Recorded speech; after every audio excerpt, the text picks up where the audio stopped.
Postoji jedan sat koji prepoznaju čak i ljudi koje ne zanimaju satovi. Ovo je vjerojatno najpoznatiji sat u povijesti. Svaki brand ima svoju verziju. Ovo je Rolex Submariner. Ali što ako ti kažem da možeš imati gotovo isti izgled za oko 100 eura? Danas uspoređujemo original i omaž, te ćemo pokušati odgovoriti na jedno pitanje. Plaćate li kvalitetu ili samo ime? Submariner je izašao 1953. godine i bio je jedan od prvih pravih ronilačkih satova. Vodootporan, robustan, napravljen za profesionalce, ali vrlo brzo postao je nešto drugo. Postao je simbol.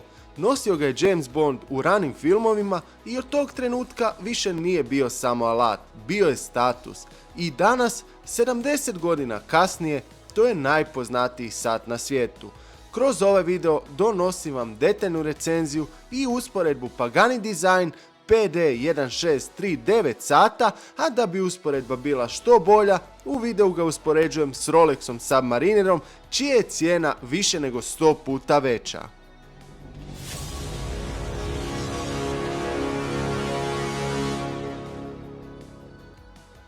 Za manje od $100 možeš dobiti sat koji izgleda kao Rolex Submariner, ali pitanje je koliko je zapravo dobar i gdje je kvaka. Pagani Design je automatski ronilački sat koji dolazi u kućištu veličine 43 mm, što je veće od ovog Submarinera koji imamo za usporedbu iz 2016. godine i veličine od 40 mm. Meni se osobno ne sviđa takva veličina i sat djeluje dosta veće, ali vjerujem da ima publike koja upravo to traži. Kućište je napravljeno od nehrđajućeg čelika, na njemu se nalazi safirno staklo koje je otporno na ogrebotine i rotirajući bezel koji ima tipičan diver dizajn.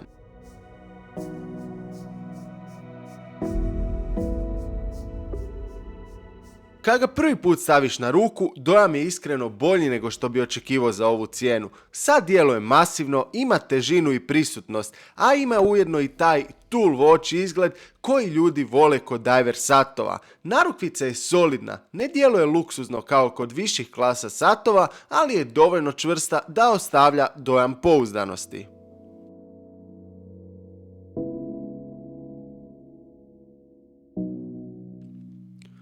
Ovaj sat naručio sam s AliExpressa, budući da sam kroz prošle videe dobio dosta komentara o tome gdje kupiti. U opisu ovog videa ostavio sam i link ka satu koji sam naručio, a ujedno i za ovu malo luksuzniju kutijicu koja će biti odličan poklon. Sat dolazi i u drugim bojama. Tu je i green varijanta koja odmah baca na poznati Submariner Hulk vibe, a ujedno je dostupna i plava varijanta. Meni je osobno najdraža ova crna, klasična, ali naravno svatko ima svoje. Unutra se nalazi automatski mehanizam Miyota 8215 s rezervom snage od 42 sata. Mehanizam je poznat po tome što je pouzdan i jednostavan za održavanje i to je jedan od razloga zašto se ovi satovi često preporučuju u budget segmentu. Naravno, kućište je kao i kod mnogih satova od Paganija prozirno, za razliku od Rolexa koji ima zatvoreno kućište.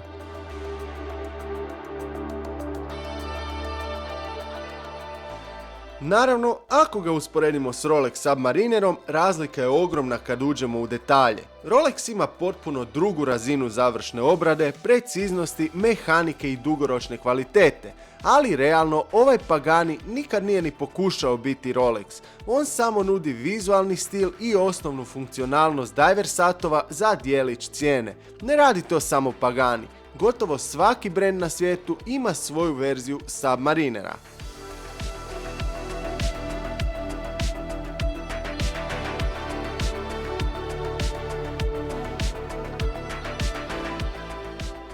Na ruci izgleda veće nego što brojke sugeriraju. Osobno bih rekao da najbolje leži na srednjim i većim zapešćima. To nije elegantan sat koji ide uz odijelo, već više svakodnevni, robustni sat koji možeš nositi bez previše brige. Ono što je najvažnije kod ovog sata je očekivanje. Ako očekuješ luksuzni sat, bit ćeš razočaran, ali ako znaš da kupuješ budget automatik koji daje dobar izgled i solidne osnovne karakteristike, onda PD1639 zapravo ima jako puno smisla.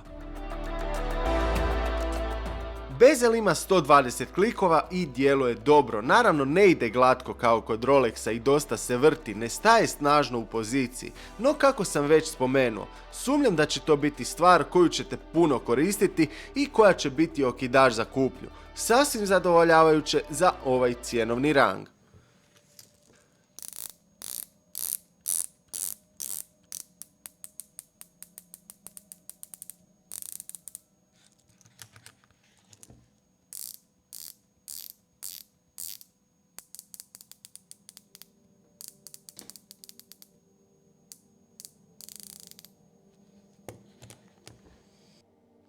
Ako tražiš prvi automatski sat ili želiš nešto što izgleda dobro bez velikog ulaganja, tada je ovaj sat vrlo zanimljiva opcija.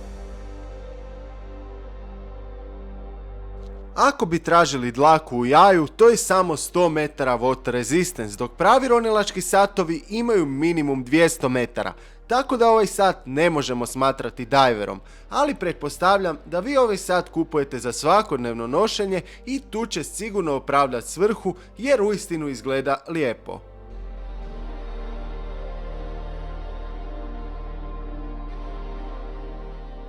Što vi mislite, da li je Pagani uspio dobro iskopirati Submariner i sviđa li vam se to da je dosta veći od originala ili ipak preferirate manje verzije? Napišite mi u komentare. Hvala vam na gledanju. Ako još uvijek niste, zapratite me na društvenim mrežama i pridružite se Facebook grupi Hrvatski satovi. Linkovi se nalaze u opisu ovog videa. Naravno, pretplatite se na kanal i bacite jedan like. A mi se gledamo ponovno za točno tjedan dana, subotu u podne.